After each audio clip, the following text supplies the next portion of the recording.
She looked directly at my daughter, my 8-year-old child, and said it like she was commenting on the weather. "I'm giving my jewelry to the girls who deserve it, not her." Then she pointed, not at one of her nieces or some random cousin. She pointed at Arya, my daughter, the one who's been in this family since she was 3 years old, the one who calls my husband Dad because he earned that title in every way that matters. "She's barely even blood," she added with a shrug, like it was just a fact, like my daughter's worth could be measured in DNA. Everyone laughed, not the loud kind of laugh, the polite, uncomfortable kind, the kind that tries to pretend a comment like that didn't just rip through the room. I looked around the living room at faces I've smiled at for years, faces that watched my daughter grow up. But no one said a word. Not a single person stood up for her. I felt my stomach twist. I knew Sylvia, my mother-in-law, had always been distant with Arya. She never said granddaughter, just Arya. No birthday cards with her name, no framed photos of her on the wall next to her cousins. But she'd never said it out loud. Not like this. Not in front of everyone, and I froze. Because for a second, I didn't know what to do. I didn't want to cause a scene. I didn't want to start a war in the middle of a family birthday party. But before I could open my mouth, Arya stood up. She didn't cry, she didn't yell. She just stood, calm and steady, in her little sunflower dress with her curls pulled back and her chin slightly raised. And in that moment, I realized something. She wasn't scared. She was ready. She walked right up to Sylvia, looked her in the eyes, and held out a folded piece of paper. "Grandma," she said clearly, "Dad told me to give you this note if you ever said that out loud." The room went still. No one knew what to say. Sylvia blinked. Her hand hovered over the paper like it was a bomb. I could feel the silence thickening around us, the shift in the air as every person in that room realized they'd just witnessed a line being crossed. She took the note. She unfolded it slowly. And as her eyes moved across the page, her whole face changed. The smugness disappeared. Her jaw tightened. Her hands trembled just enough for me to see. She looked up. She didn't say a word. And for the first time since I married into this family, Sylvia had nothing to say. I've never felt fully welcome in Sylvia's house. The walls are filled with smiling faces, wedding photos, school portraits, baby pictures, but none of Arya, not even one. For years, I told myself it didn't matter, that what we had inside our home was stronger than what we were missing outside of it. But I always knew, deep down, we were being tolerated, not accepted.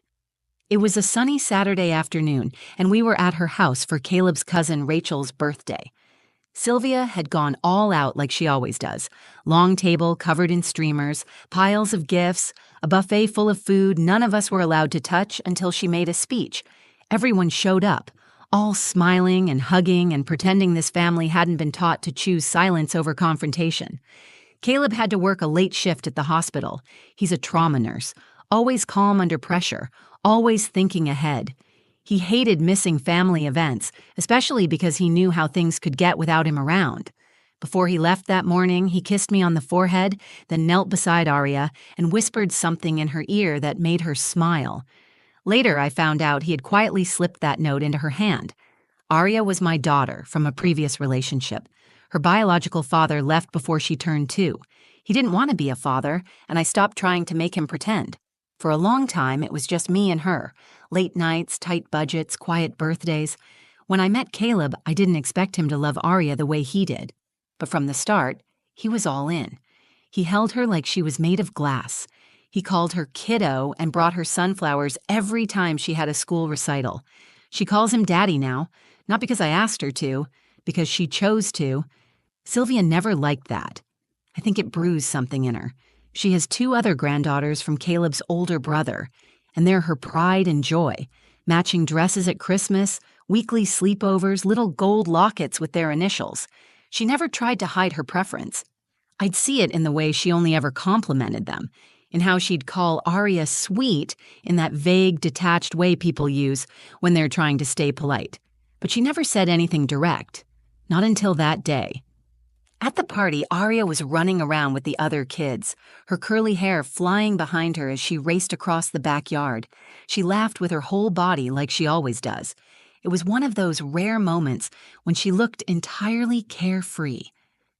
I stood on the patio, watching her, sipping from a plastic cup of lemonade, trying to ignore the ache in my chest that never quite went away when we were here. Sylvia came outside carrying a velvet box. I knew it was the jewelry box before she even opened it. She made a show of it, walking around to each woman in the family, letting them peek inside, whispering to them with dramatic flair like they were in on some royal secret. I stayed quiet. I didn't care about her jewelry. I cared about how she made Arya feel small.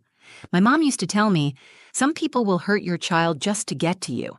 I never understood it until I became a mother myself. When someone loves your child with conditions, it cuts deeper than anything they could ever say about you. And Sylvia? She never missed a chance to remind me where Arya stood in her imaginary hierarchy. Caleb told me once, "My mom loves control. She plays favorites so she doesn't have to be questioned. But when it came to Arya, it wasn't just control. It felt personal." Inside, the kids were gathering around the cake. Arya stood near the edge, a little separate from the others. She looked toward me and gave a tiny wave. I smiled back, but in my chest, something tightened. She knew. Even at 8, she felt the difference. No one had to say it out loud. But then Sylvia did, and she didn't whisper it. She stood in the middle of the living room, jewelry box in hand, and made sure everyone heard. That was the moment everything changed. That was the moment silence finally stopped protecting her. Inside the house, the air was thick with that fake kind of warmth people use when they don't want to deal with what's real. The kids were on the floor with plates of cake and soda. The adults hovered near the kitchen island with wine glasses and practiced smiles. The kind of atmosphere where people avoid eye contact just in case someone says something honest. Sylvia walked into the center of the room holding her velvet jewelry box like she was the queen of some royal court. She tapped the lid with her finger to get everyone's attention, and without waiting for the room to quiet down, she started. "Well, I've been thinking. I'm not getting any younger. These pieces..." She paused for effect and popped the box open. "They deserve to go to the girls who'll carry on our legacy. Not just anyone, the ones who truly deserve it." A few of the women leaned in closer. Her niece Megan let out a soft "ooh" at the sparkle of an old brooch. Someone clapped politely. It was a performance, and they were all playing their parts. Sylvia turned slowly, scanning the room, making sure she had everyone's attention. Then her eyes landed on Arya. I was standing just a few feet away, close enough to see what was coming before she said it. "Not her," she said clearly, lifting her chin. "She's barely even blood." I heard the words before I fully processed them. They struck like a slap, not loud but sharp enough to leave a mark. There was an awkward shuffle of feet. Someone laughed. It wasn't a real laugh. It was the kind of sound people make when they want to pretend they didn't hear cruelty dressed up as honesty. I looked around the room. No one said anything. Not Caleb's sister, not his aunt, not the cousins or the uncles or the grandparents. Just silence and that awful fake amusement. And Arya was standing right there. She was holding a paper plate with a half-eaten cupcake, her cheeks still a little pink from running around outside. She blinked once, slowly, like she needed a second to understand what had just been said. Then she looked at me. I felt my body tense. My first instinct was to walk over and scoop her up, to get us out of there, to never come back. But I didn't move. Not because I didn't want to. Because Arya did something before I could. Something I'll never forget for the rest of my life. She stepped forward. She didn't cry. She didn't look confused or embarrassed. She looked calm. Steady.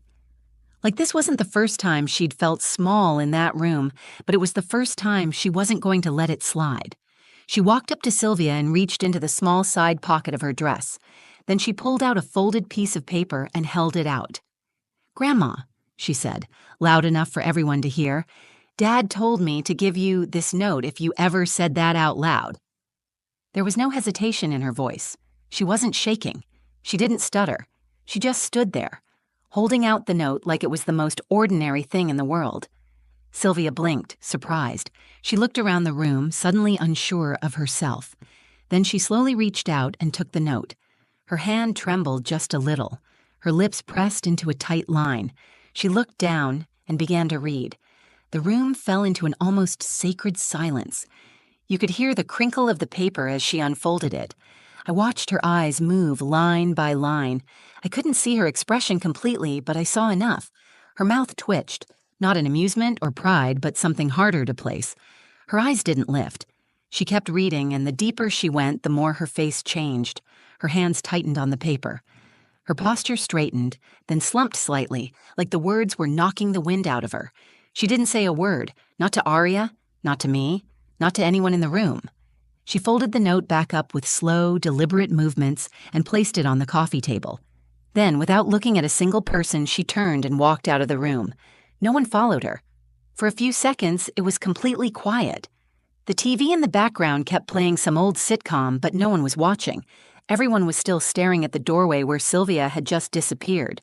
And Arya? She walked back to me, cupcake still in one hand, and sat beside me on the couch. She leaned her head against my arm like nothing had happened, but something had. Everything had. As the door clicked shut behind Sylvia, the room seemed to breathe again. The tension didn't disappear, but it shifted. It was no longer coming from her. It was sitting with the rest of us, heavy and impossible to ignore. Arya leaned against me, and I wrapped my arm around her, still stunned by what she had just done. My daughter, 8 years old, had stood up in front of a room full of adults and handled herself with more grace than most people twice her age. I looked at her and whispered, "Are you okay?" She nodded. "Daddy told me she might say something mean. He said the note would help." I kissed the top of her head, trying not to let her see how shaken I was. I was proud, but I was also furious. And underneath that, I was hurting in a way that's hard to describe. I wanted to scream at everyone in that room who had stayed quiet. I wanted to demand answers from people who had let the moment pass like it was nothing. Instead, I held my daughter and let her take the lead. That was her moment, and she chose strength. Later that evening, after the party had fizzled out and people had started to leave without really saying goodbye, we got home and I called Caleb. He picked up on the second ring.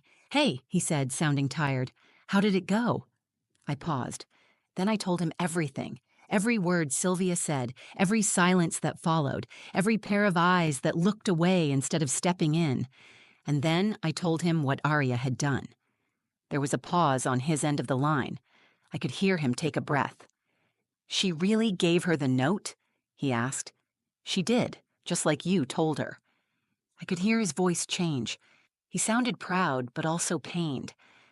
"I was afraid that moment would come," he said, "that my mom would finally say it out loud. I hoped she wouldn't, but I knew if she did, I needed to be clear." That's when I asked, "What did the note say?" He was quiet for a moment. "I wrote it the day Arya called me daddy for the first time. I knew my mom would never accept her, not the way she deserved. So I wrote down everything I wanted to say if she ever crossed the line. I didn't want to yell or argue in the moment. I wanted her to read it and know that if she ever made Arya feel like less than family, she'd lose me too." His voice didn't shake. He wasn't trying to sound heroic. He was just stating a boundary he had made long ago. "I told her that Arya is my daughter in every way that matters," he continued. "And if she couldn't treat her like family, then she wasn't welcome in ours. I didn't realize I was crying until Arya reached over and touched my cheek. 'Mommy?' she said softly. 'Why are you sad?' I wiped my face quickly and smiled. 'I'm not sad. I'm just really, really proud of you.' Caleb came home an hour later. The second he walked in, Arya ran to him. He dropped to his knees and wrapped her in a hug so tight she squealed. 'You were amazing,' he told her. 'You were braver than most grown-ups.' She looked at him with wide eyes. 'Was Grandma mad?' He looked her in the eye and said, 'Maybe.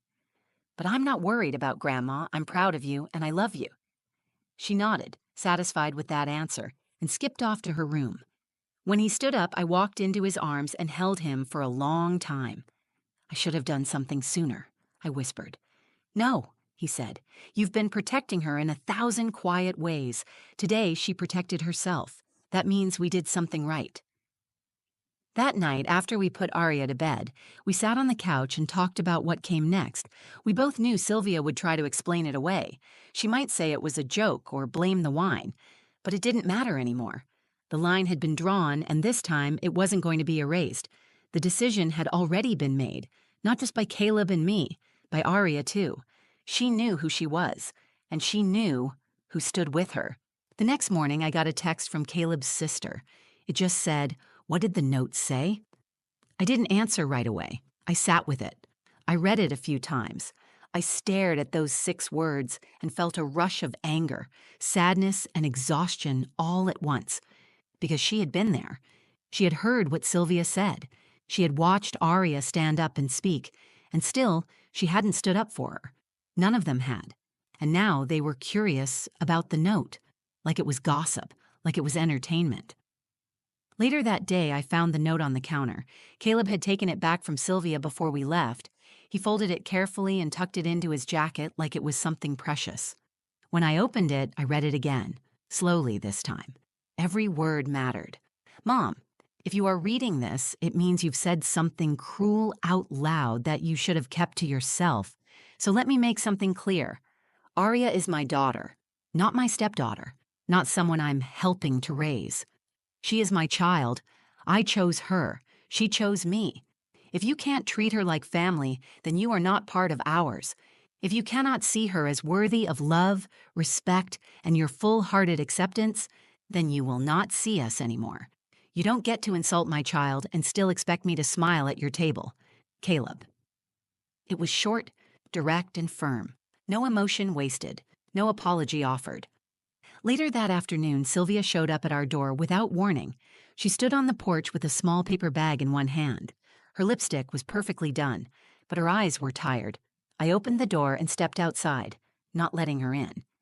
"I just came to drop this off," she said, holding out the bag. "It's something I meant to give Arya before the party." I took the bag, but didn't move aside. "She's inside," I said, "but she doesn't want to see you right now." Sylvia's mouth twitched, like she wanted to argue, but she stopped herself. She looked past me into the hallway, then back at me. "She's a smart girl," she said. "Very poised." "She gets that from her dad," I said plainly. Sylvia flinched. She wasn't used to being shut out. "I suppose I deserved that," she muttered. I didn't answer. She reached into her purse, pulled out a folded envelope, and held it out. "For Caleb," she said. "I don't expect him to call." I took it and nodded. She stood there for a moment longer, then turned and walked away without saying goodbye. I closed the door and went to find Arya. She was in her room, coloring. I sat beside her on the floor. "Grandma came by," I said. "She left something for you." Arya looked up and took the paper bag carefully. She opened it and pulled out a small velvet pouch. Inside was a silver locket, simple, plain, probably from that same jewelry box Sylvia had shown off the day before. Arya turned it over in her hand and said, "Can I give it to Lily?" Lily was her best friend from school. "You can do whatever you want with it," I said. "It's yours now." She smiled and set it aside. That night, Caleb read the letter from his mother silently. When he finished, he handed it to me. It was a single page, full of backhanded apologies, phrases like, "I didn't mean to cause a scene," and "family dynamics are complicated." She never actually said she was sorry, not to Arya, not for what she said. Caleb folded it in half and dropped it into the trash. He didn't look angry. He looked relieved. "We're not going back," he said. I nodded. "I know." In the days that followed, something shifted. Caleb stopped answering group texts.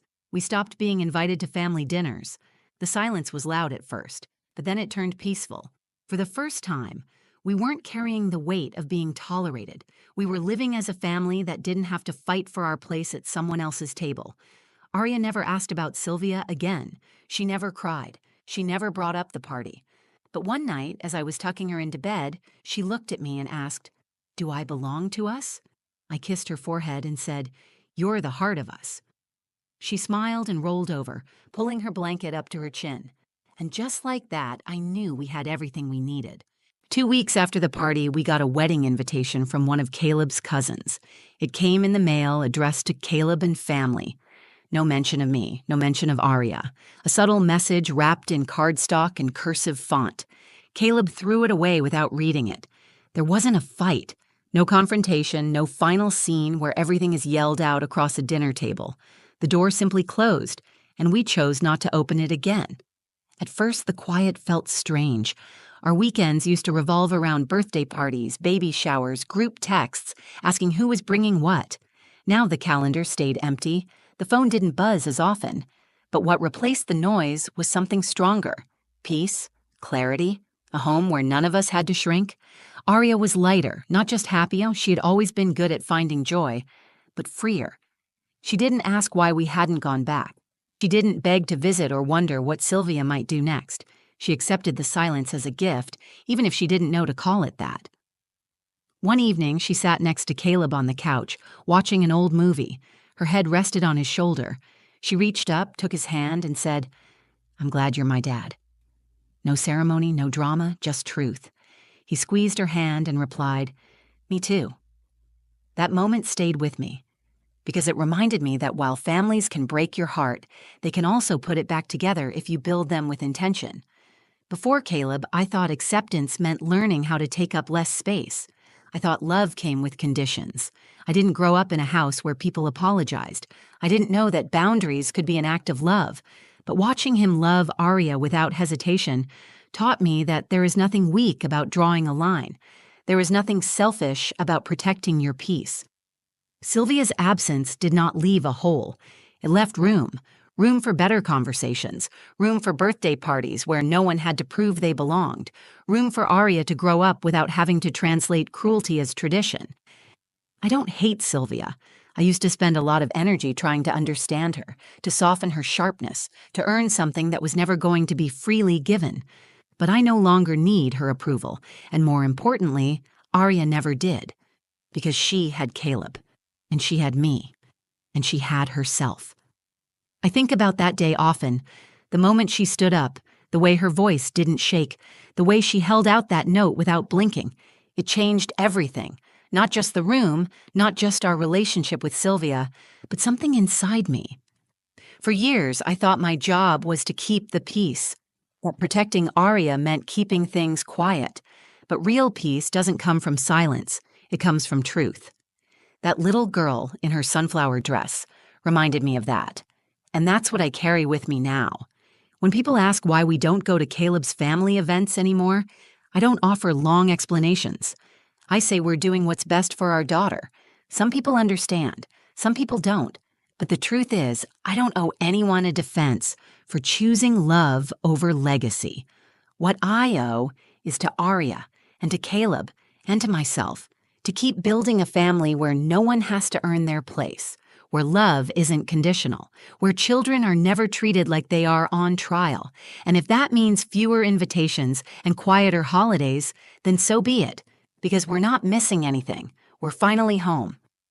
Thank you for listening to my story. I didn't share it to get sympathy or start a family feud. I shared it because maybe someone out there needs to hear that it's okay to walk away from people who can't love your child the way they deserve to be loved. It's okay to say, enough, even when it's uncomfortable, especially when it's uncomfortable. If this story moved you or reminded you of something you've lived through, I hope you'll take a second to let me know in the comments. I read every one of them. And if you found value in this video, please like it, share it with someone who needs to hear it, and don't forget to subscribe to the channel. We're building a space here where stories matter and voices are heard, yours included. Until next time, take care of yourself and take care of each other.